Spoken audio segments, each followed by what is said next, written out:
Well, the World Cup is in full swing, and on Friday morning, France take on Mexico. As a precursor to the match, we're having a cook-off, French cuisine versus the Mexican fare. And to kick things off in the Circle Kitchen, please welcome comedian Danny McGinlay's. Bonjour!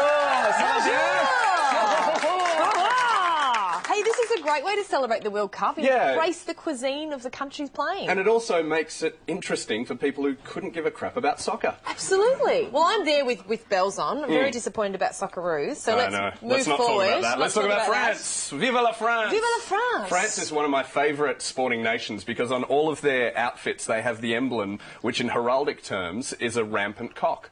Okay.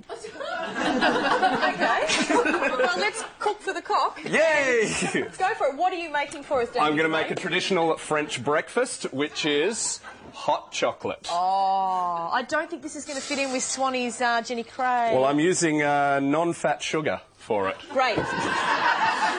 And also I noticed a bit of non-fat... Non-fat chocolate. Chocolate. Yep. It's actually made from celery. And some non-fat whipped cream as well. Yeah. So we've got, we've got milk, we've just added some sugar, and this is some non-fat, non-cream cream. Love it. Yep.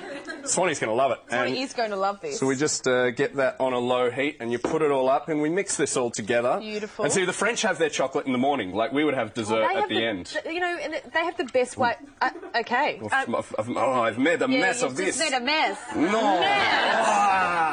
Mess. Sacre bleu. They have the best diet in the world, though, with all that butter and the croissants, pain au chocolat. And the snails and the... Yeah, I've had a couple of bites on a snail. It's like getting rubber. It rebounded off my teeth. Well, I got in massive trouble. I was making snails for my beloved once, and I was running really late coming home, and I was running up the street with my bag of escargot. I got there, and I got to the end of my street, and into my garden, and I just tripped and fell and spilled it everywhere. And she came out and going, "Why are you so late? What are you doing?" And I had to go, "Come on, guys, we're almost there. Come on. Come on." Very nice. So while we've got this going, we also have to add the chocolate. Okay, so how do we break melt it up? The chocolate? Because you know sometimes melting chocolate's really annoying. Yeah. I tried to do it once in the microwave, didn't work. I don't know. Frère Jacques, dormez-vous. We just throw it in. Oh, just straight in? Yeah, well, you know, hopefully the heat will go. And I know this segment probably won't last long enough for it to happen. Confidence. Hopefully that will melt. You know, it's because you know these games are on at 4:30 in the morning. They are. You need a bit of you need some carbs, and I must say I do love a baguette. Ah, si, a baguette, which I made. Here's one I prepared earlier. Did you say si? I did say si. I'm getting because I'm going to come back as Mexico in a bit, so I'm getting my cultures mixed up. Sure. Okay. So what we'll do while this is hopefully, this isn't going to melt in time. That's but all right. Let's just pump it up. If you are, crank it up to 11. Crank it up. Yeah. So once this is all mixed together, you would hopefully it would create a delicious little chocolatey soup. And the French people would actually for breakfast would have this in a big bowl that this family would sit around. Really? And you break open the bread and you dip it in. And eat like that? And you eat like that, yeah. Oh, that is gold. Want to give it a shot? I would love to give that a shot. Oh, that is good. Yeah. Before we check back in with you with Mexico, I'm just thinking that it probably just needs a little bit of an addition. Yeah, you put some cocoa on top and maybe some whipped cream and now we're talking. Oh. Whipped cream. You are genius, Georgie. And then a little bit of this. Yeah, I think it's open. Oh, it's not open. Hello. Oh, it is open. It's just playing hard to get. It's just playing hard to get. It's being a bit cheeky. We need to flirtex with it. Oh no! There we go. Now that is what I'm talking about when you talk about a French brekkie.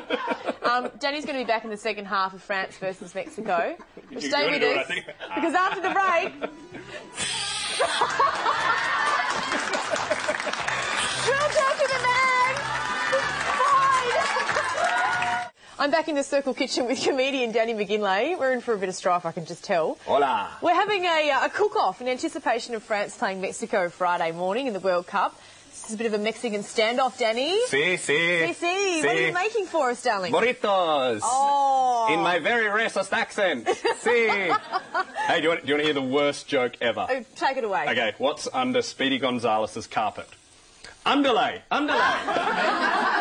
Yeah. That's so bad, it's almost funny. Yeah.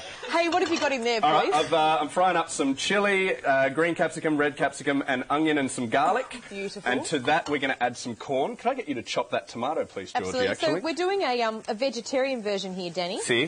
Which is very, very clever. But you can add some mince. You can add some mince. I'd add kangaroo, but that's because I love kangaroo. Go Socceroos. It's the best. Yeah, absolutely. It's, you know, wouldn't be the only kangaroo to get eaten alive this week. I know. Now, can I ask you, how many games have you been? Have you been sort of obsessive, compulsive watching it? A little bit. Have you? I've watched every game except the 4:30 one this morning. Every game except... Except Brazil versus North Korea this morning. I've watched every single game. Oh, that's obsessive. Darling. Yeah, I'm a bit tragic. But you know what? It's something exciting. I'm a bit of a... The other girls on the couch, so-so, not really into it. That's understandable. Yeah, but I love it. I sort of got into it last time we played. Yeah. And I would love to be able to watch more games. I went to the last World Cup and I realised the moment I fell in love with it was when I was watching Australia versus Croatia and they all had these songs and they were singing at us and we'd run out of songs. We'd sang Waltzing Matilda and then nothing. And then the best moment of my life is when this big bloke just suddenly started going, "You know we belong together, you and I forever and ever." And all of the Australian fans started belting out Home and Away. It was so good. That's fantastic. Now, what I'm doing here is I've mashed up some beans with a fork. Oh, beautiful. And you throw that in. You're supposed to do it properly, but, you know, hey, doesn't No, matter. this is all about That's not keeping how it real. I work. Keeping It's it real. obvious. And you're obviously going to be doing this at about 3 o'clock in the morning, so you're not really going to be cared Exactly, about. yeah. The game kicks off at darling. 4:30 Friday morning. I'm quite excited. So, other than our mighty Socceroos who have to pull a bit out to win... Which we will. Well, you might... I'm hoping that there's a bit of a strategy. The fact that we... What do you want me to do with these, darling? I'll throw them in. Throw 'em in, yep. They're pretty roughly chopped, I must say. I know, but Pim Verbeeken's strategy, I mean, the guy can't even do a proper comb-over. Oh, Pim. You see, it's all over the shop. Well, I'm just thinking, I'm trying to think that maybe he thought, look, we're going to get flogged by Germany anyway. Yep. So let's save Kuehl. We don't want to strain that precious groin of his. So maybe he wanted us to get flogged by Germany because then he can say we'll come out firing for the other 2 games. Yeah, I like your optimism. I think that's very, and you know, and maybe Cahill not being part of it was a total, you know, way to do it. Anyway, well, darling, we're going to love this at the end of the show. You're going to stick around? Absolutely. Have a dirty old burrito. Morning, we're playing comedian Danny McGinlay in cooking to celebrate the World Cup. France versus Mexico. Girls, who wins? Mexico. Well, I've got a surprise for you. Because what if it was a draw? Yeah. What would we do? So I've combined Mexican and French cuisine and I've created taco escargot. Snail tacos. That is truly repulsive. Is it a snail? Pushing the boundaries. Eat it. Garden. Eat it, Gorg. Eat it, Fang. Fang. Oh, it's quite nice. Is it? She'd eat anything, this woman. It's good. I promise you. Thank you, as always, for watching, and big thank you to Danny McGinlay for grossing us out with snails. I love this show.